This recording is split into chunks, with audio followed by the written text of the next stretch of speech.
Hi everyone, welcome back to my channel, or welcome if you are new here. My name is Jen and I'm originally from South Africa, spent 11 years in England and then moved to New Zealand in 2011. I have a whole range of videos about moving to New Zealand on my channel in a playlist which I will link over here. Today's video is going to be about things that Kiwis just don't do, and this is just generalization. Obviously not everybody is the same and this may not be the same in every region in New Zealand, but from my experience there are some things that just aren't done here and I wanted to kind of share those in this video. The first thing is, I noticed that people in New Zealand tend to be hesitant about putting prices on their websites. This could be if they have products to sell, obviously unless it's actually like you can purchase it online. If it's maybe a service that they offer or a product that's made to order or whatever, they're very reluctant to put prices. Even in like Facebook groups where you're advertising things, people don't put their prices, and it is infuriating to me and I don't understand it. Even advertising houses, you'll see price on application, or you'll see by tender, or you'll see by auction, and there's no guide price as to what range they're looking at. And it drives me crazy because I just feel like it wastes people's time. If it's something that's outside of my budget, I'd rather know upfront rather than wasting time contacting the person, asking for a price, waiting for them to get back to me, and then them eventually coming back to me. Even if it's within my price, by then I've probably moved on and bought somewhere else. So I wish they would just put prices on websites, and I don't understand why they don't. They just seem to be shy about saying what things cost.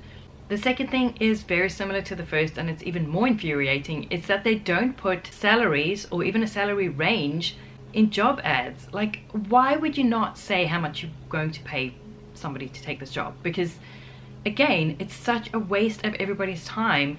If you're going to contact them and say, what does the job pay? They're going to tell you then anyway, or they're going to give you a range anyway. And then if it's not a range that you could apply for that job, like if you're thinking that's too low, I can't take that job, you've now wasted the other person's time telling you what the salary is, and you've wasted your own time asking. So if they just put it up front in the advert, then you'd know that's not the job for me, or that sounds like a good salary, I want to apply to that. And if they don't want to put the salaries because they're too low, maybe they should look at raising their salaries instead of, you know, trying to be coy about it. I just don't get why they don't put salaries with the ads, but that's a thing here. Another thing that Kiwis don't do generally is wear shoes indoors. This is just common practice, or it has been everywhere I've lived. In Auckland and now in South Taranaki, people take their shoes off at the door. If you have a tradesperson come to your house, they'll take their shoes off before coming inside.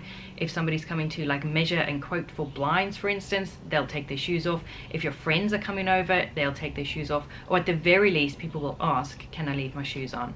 I tend to tell people just leave your shoes on. Like if they're just popping in to read the electricity meter or something, I don't expect them to take their shoes off, but we've got wood floors. If we had carpets, they would definitely be taking their shoes off. But that is the norm here, is to remove your shoes before entering someone's home. The fourth thing that New Zealanders don't do is tip at restaurants.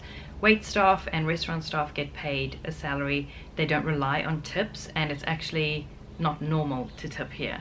I'm sure your server would probably appreciate getting extra money, but they certainly don't expect it. And I have heard of instances where the server just kind of, it was very awkward when somebody tried to tip them, because it's just not done here. People don't expect you to tip at restaurants, and having come from countries where tipping is normal, it was something that I really had to adjust to. It felt so rude not to tip my server, but it's just not done here. It's not expected, and that's something you may have to get used to, especially if you're moving from, for example, America, where tipping is part of that service salary.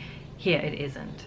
Staying in restaurants, the next thing that New Zealanders don't do is pay for water at restaurants, just still water. Every restaurant you go to, or everyone that I've been to, there is tap water provided. You don't even usually have to ask for it. They'll bring a bottle of cold water, still water, and glasses to the table, and that's just available whether or not you order a drink.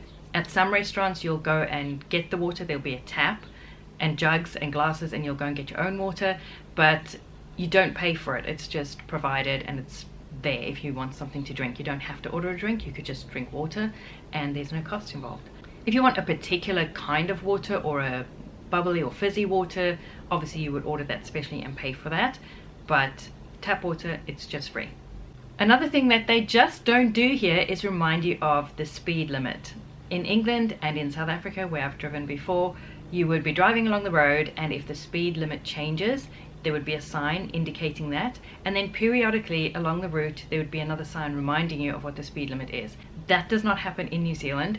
When the speed limit changes, there's a sign telling you that this is now the speed limit in this area, and then that's it. Until it changes again, you don't get a reminder. And it can be quite frustrating if you're not familiar with an area. Maybe there's a truck that goes past you as you kind of approach the sign and you miss it, or you're just not paying attention well enough, which obviously you should be if you're driving. But if you miss seeing that sign, you're just not going to know what the speed limit is in that area. You won't be aware that it's changed because there are no reminders until it changes again. And that is definitely something that I had to get used to after we moved to New Zealand. And then the seventh thing that New Zealanders don't do is park on the opposite side of the road facing traffic. So in England, if you're driving along, we obviously drive on the left hand side of the road in England, and here in New Zealand, driving along and you see that there's a parking space on the opposite side of the road, like a parallel park, you could nip across and take that space. That's not done in New Zealand. That's against the law. You can't do that. So if you see a space on the opposite side of the road, you'll have to find somewhere to make a U-turn and then drive into that space from that direction. You can't just cross a lane and then park facing traffic. We didn't get ticketed or anything, but Grant got caught out with this after he moved here. He did that, and somebody was shocked that he had done that because it was just so normal to us coming from England that you're allowed to do that, and you just can't do that over here.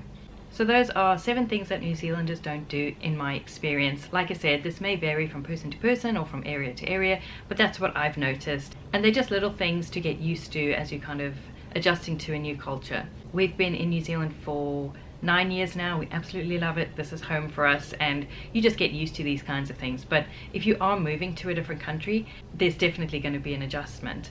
If you're planning on moving to New Zealand, I do have a Facebook group that supports people who are interested in making the move, and for those who have made the move, to help support those planning on coming over, and I will link that down below if you want to check it out.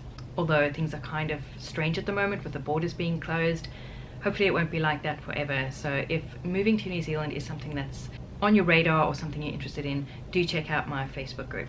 Thanks so much for watching, and I will see you in the next one.